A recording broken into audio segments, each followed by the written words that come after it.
5வது சாப்டர்ல நந்தன் ஸ்ரீ கிருஷ்ணனுக்கு ஜாதகரணம் நடத்தி மதுரையில வசுதேவரோட கலந்து பேசினார் அப்படிங்கறத பார்த்தோம். இந்த 6வது சாப்டர்ல பூதனா சம்ஹாரத்தை பத்தி சொல்றா. என்ன சொல்றான்னு பார்க்கலாம். ஸ்ரீ சுகர் சொல்றார், நந்தன் வழியில போகும்போது வசுதேவனுடைய வார்த்தை பொய்யாகாது அப்படின்னு நினைச்சு என்ன உத்பாதம் நேரிடுமோ அப்படின்னு சந்தேகப்பட்டு பரம புருஷனை சரணமடைஞ்சான். அப்போ இளம் பிள்ளைகளை கொல்லக்கூடிய பூதனை என்னும் ராட்சசி கம்சனால அனுப்பப்பட்டு பட்டணங்களிலும் கிராமங்களிலும் சேரிகளிலும் உள்ள சிசுக்களை எல்லாம் வதக்கிறதையே தொழிலா வச்சுண்டு அங்கங்க உலாவிண்டு இருந்தா. தங்கிட்டக்க மாறாத மனநிலைமை உடைய பக்தர்களுக்கு பிரபுவான பகவானுடைய குணங்களை கேட்கறது, கீர்த்தனம் செய்யறது முதலியவைகள் ராட்சசர்களை அழிக்கும் சக்தி உடையது. ஜனங்கள் தங்கள் தங்கள் வியாபாரங்களோடு கூட அந்த பகவானுடைய குணங்களை கேட்பது முதலியவற்றை விடாது நடத்துகின்ற பெரியோர்கள் இருக்கும் இடத்துல அவர்கள்லாம் தலை காட்ட முடியாது. அப்படி இருக்கும் போது பகவான் இருக்கிற இடத்துல நுழையக்கூட இடம் இருக்குமா? இத நம்ம சொல்ல தேவையே இல்லை. அந்த பூதனை என்னும் ராட்சசி ஒரு சமயம் நந்த கோகுலத்திற்கு அருகாமையில வந்து நினைச்சபடி ரூபத்தை எடுக்கக்கூடிய அந்த பூதகி ஆச்சரியமான வேஷத்தால தன்னோட உருவத்தை மறைச்சுண்டு கோகுலத்துக்குள்ள நுழையறா.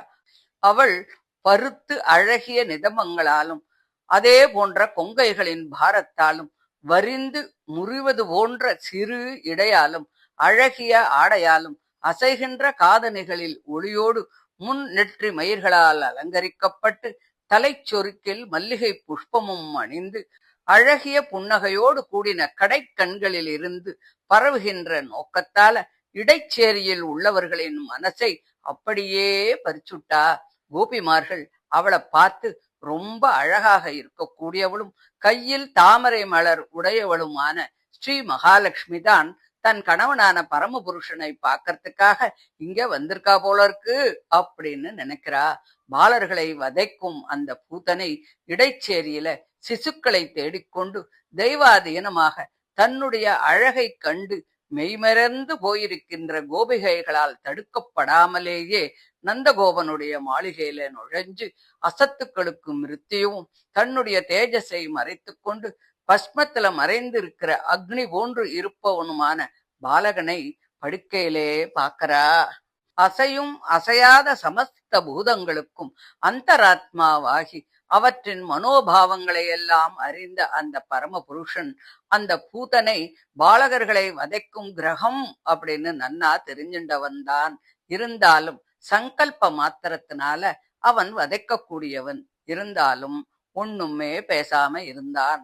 அந்த ராட்சசி அந்த பாலகன் துஷ்டர்களின் பிராணன்களை பறிப்பவனும் இயற்கையில் ஜகத்தின் சேஷ்டைகளை எல்லாம் அறிந்தவனும் தனக்கு மிருத்யுவாக ஏற்பட்டிருக்க கூடியவனுமான பரமபுருஷன் அப்படிங்கறத தெரிஞ்சுக்காம தேச கால வஸ்து பரிச்சேதனங்கள் அற்றவனாக ஆனாலும் மாழிடத்தன்மையை அனுசரிச்சு இருக்கின்ற அந்த குழந்தையை ஒன்னும் தெரியாத மூடன் உறங்குகின்ற சர்ப்பத்தை கயிறு அப்படின்னு நினைச்சு மடியில எடுத்து வச்சுக்கிற மாதிரி மடியிலே தூக்கி வச்சுண்டா.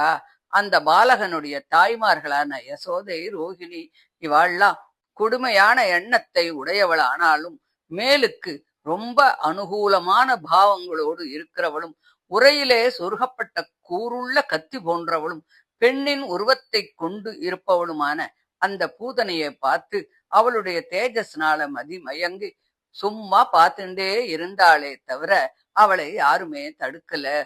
கொடும் தன்மையுடைய அந்த பூதனை அந்த குழந்தைய தூக்கி மடியிலே எடுத்து வச்சுண்டு விஷமாகின்ற பாலை அவனுக்கு ஊட்டினாள். பகவானும் கோபம் கொண்டு அவள் ஸ்தனங்களை இறுக்கி பிடித்து பிராணன்களோடு சேர்த்து ஸ்தன்யத்தை பருகினான்.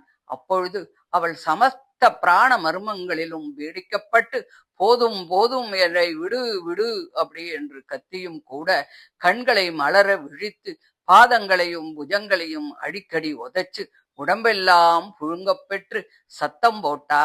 மிகவும் கம்பீரமான அவளுடைய சப்தத்தால பர்வதங்களோடு கூடின பூமியும் சூரியாதி கிரகங்களோடு கூடின ஆகாயமும் கூட நடுங்கி போச்சு. பாதாளமும் திசைகளும் பிரதித்வனி பண்ணித்து ஜனங்கள் எல்லாம் இடி விழருது அப்படின்னு நினைச்சு சந்தேகப்பட்டு பூமியிலே விழுந்தா. அந்த ராட்சசி ஸ்தனங்களால் பீடிக்கப்பட்டு வாயை திறந்து கொண்டு தன்னுடைய சொந்த உருவத்தை அடைஞ்சு வஜ்ராயுதத்தால் அடிபட்ட விருத்தாசுரனைப் போல இடைச்சேரி முழுவதுமே நிரம்பும் அளவிற்கு விழுந்தாள்.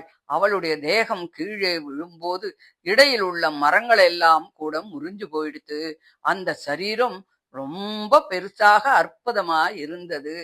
கலப்பை அளவு நீண்ட பயங்கரமான கோரைகளை உடைய முகமும் குகைகள் போன்ற மூக்குகளும் குண்டுக்கல் மாதிரி பருத்து உயர்ந்த ஸ்தனங்களும் சிவந்து விரிந்த தலைமயர்களும் பாழுங்கிணறு போல ஆழ்ந்த கண்களும் மணல் குன்று போல இடையின் பின்புறமும் உயரக் கட்டின அணைகள் போன்ற புஜங்களும் துடைகளும் பாதங்களும் ஜலம் வற்றின வெறும் மடு போன்ற வயிறும் அந்த பூதனையின் தேகத்தைக் கண்டு முன்பே அவளுடைய மூச்சு காற்றுகளாலும் தோஷத்தினாலும் ஹிருதயம் காது தலை இவை பிளவுண்ட இடையர்களும் இடைச்சிகளும் அப்படியே பயந்து போயிட்டா.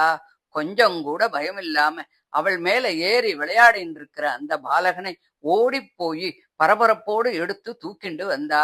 அந்த கோபிமார்கள் யசோதை ரோஹிணி இவர்களோட சேர்ந்து அந்த பாலகனுக்கு திருஷ்டி கழிக்கிறது முதலிய உபாயங்களால எல்லா இடத்திலும் ரட்ச பண்ணினா.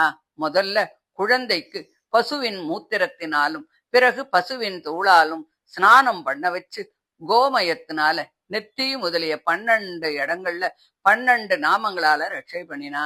அந்த கோபிமார்கள் பிறகு ஆஜமனம் பண்ணிட்டு முதல்ல தங்கள் சரீரத்துல கைகளிலும் மற்ற அங்கங்களிலும் தனித்தனியே அகரம் முதல் ஷகரம் வரையில் உள்ள அக்ஷரங்களை ஞாசம் பண்ணிண்டு பிறகு குழந்தையின் சரீரத்துல கைகளிலும் மற்ற அங்கங்களிலும் அக்ஷரங்களை ஞாசம் பண்ணி பிறவியற்ற பகவான் உன் பாதங்களையும் அனுஸ்வரூபனான ஜீவாத்மாவையும் உள்ளே புகுந்து நியமிக்கின்ற பகவான் உன் முழந்தாள்களையும் யஜ்ஜங்களால் ஆராதிக்கப்படுகின்றவனும் யஜ்ஜங்களில் கொடுக்கின்ற கவிர்பாவத்தை புசிப்பவனும் அவற்றின் பலனை கொடுப்பவனுமான பகவான் உன்னுடைய துடைகளையும் தன் பக்தர்களை கைவிடாத அந்த அச்சுதன் உன் கடித்தடத்தையும் ஹயக்ரீவன் உன்னுடைய வயத்தையும் ஈசன் உன்னுடைய நாபியின் கீழ் பாகத்தையும் உதரம் ஹிருதயம் ரோமம் இவற்றையும் சர்வஞனான பகவான் உன் கண்டத்தையும் சர்வ வியாபியான பகவான் உன் புஜத்தையும் 3 அடிகளால் உலகங்களையெல்லாம் அளந்த திரிவிக்ரமன் உன்னுடைய முகத்தையும்